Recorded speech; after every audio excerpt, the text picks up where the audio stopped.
Welcome to the Deep Dive. Today we're going straight into the action, looking at Fulham's recent Premier League match against Everton. Yeah, and this one felt, well, pretty significant, didn't it? Especially with Fulham chasing that European spot. Exactly. It wasn't just another Saturday fixture. We've got a detailed report here, and our mission really is to unpack it all. Go beyond the 3-1 scoreline, you mean? Right. Understand the key moments, why it ended like that, and what it actually means for Fulham's ambitions going forward. Okay, so the basics first. This was Saturday, May 10th, 2025, Craven Cottage. And yeah, the final score, Fulham 1, Everton 3. A tough result at home.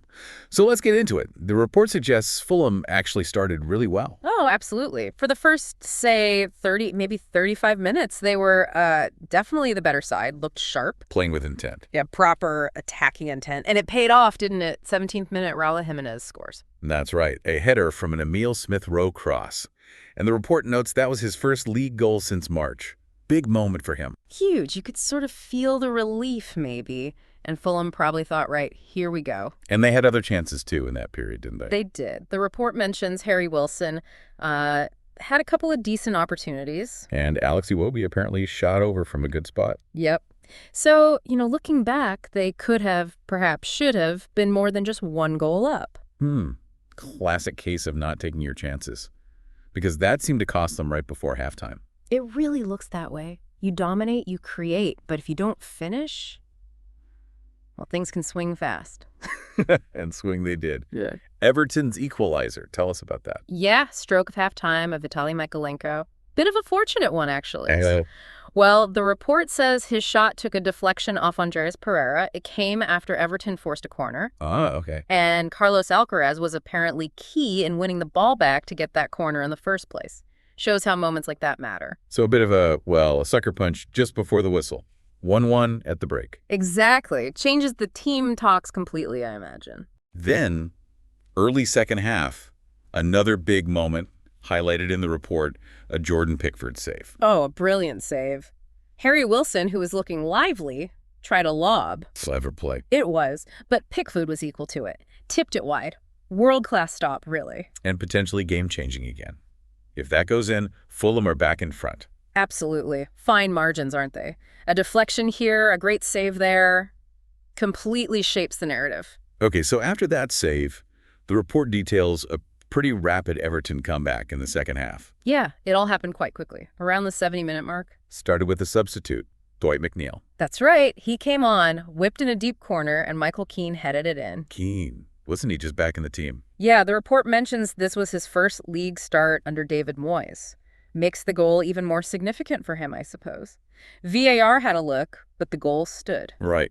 And raises questions about Fulham's defending on that set piece. You'd have to think so. A free header at the back post usually suggests someone switched off. And then, just minutes later, Everton scored again. 3 minutes later, yeah. This time it was Alcaraz involved again, setting up Beto. And the report was pretty blunt about the finish.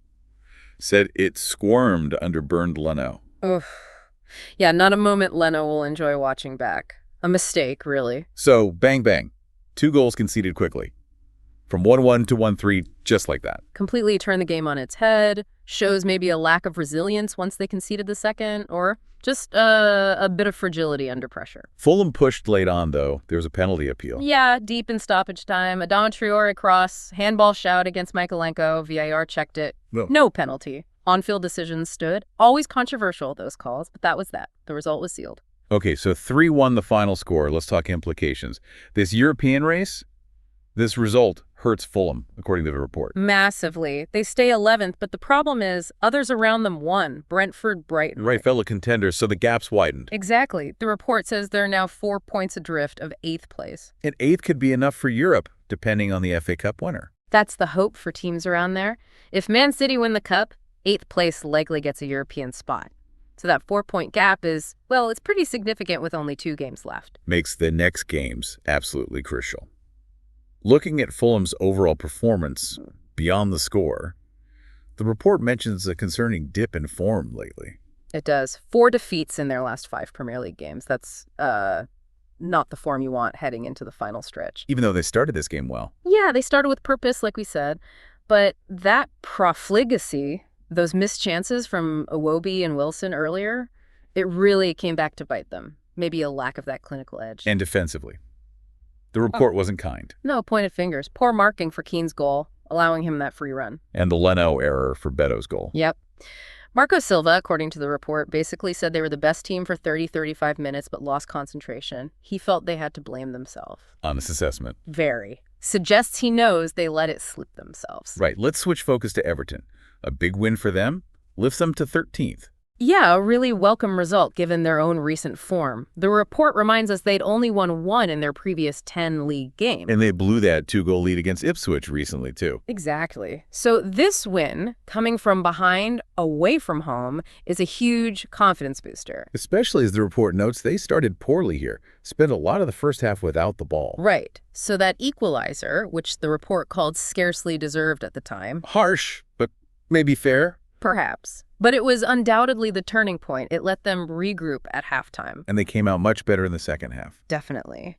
The report praises a more disciplined performance. McNeil made an impact off the bench. And Alcaraz seemed central to it all. He really did. Won the ball for the corner leading to the first, then assisted the third.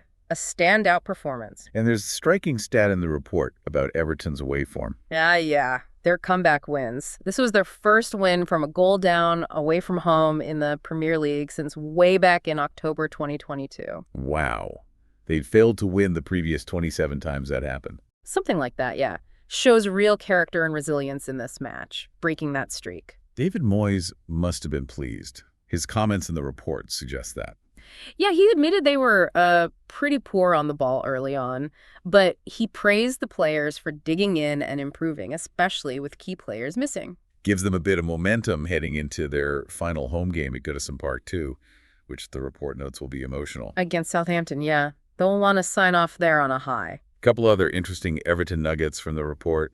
Beto's goal scoring. Yeah, apparently he scored the 4th most Premier League goals for them since Moyes returned. Maybe suits the system or Moyes gets the best out of him. And they scored 2 goals from outside the box. Which is rare for them away from home, it seems. First time since December 2018, the report says. Maybe a sign they were willing to try their luck more. Interesting. Okay, so looking ahead for Fulham then, what's next? A massive game, according to the report. Away to local rivals Brentford. Described as a huge clash. A must-win, surely. Absolutely. Lose that, and the European dream is probably over, especially with their final game being Manchester City at home. Doesn't get much tougher. No kidding. So yeah, the pressure is really on for that Brentford match. And the report just reminds us how tight that whole European battle is. Yeah. With Villa, Brentford, Brighton, Bournemouth all clustered around. It's incredibly competitive. Every single point matters now. Dropping points, especially at home like this, is costly. So let's try and bring it all together.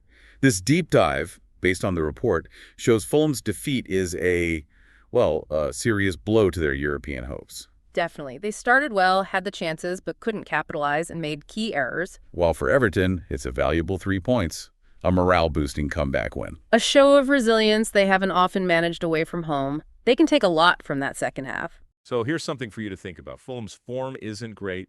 The competition is fierce, and they've got Brentford away and City at home left. What's their most realistic path, if any, to actually securing that European spot now? It looks pretty challenging from here. Thanks for diving deep with us.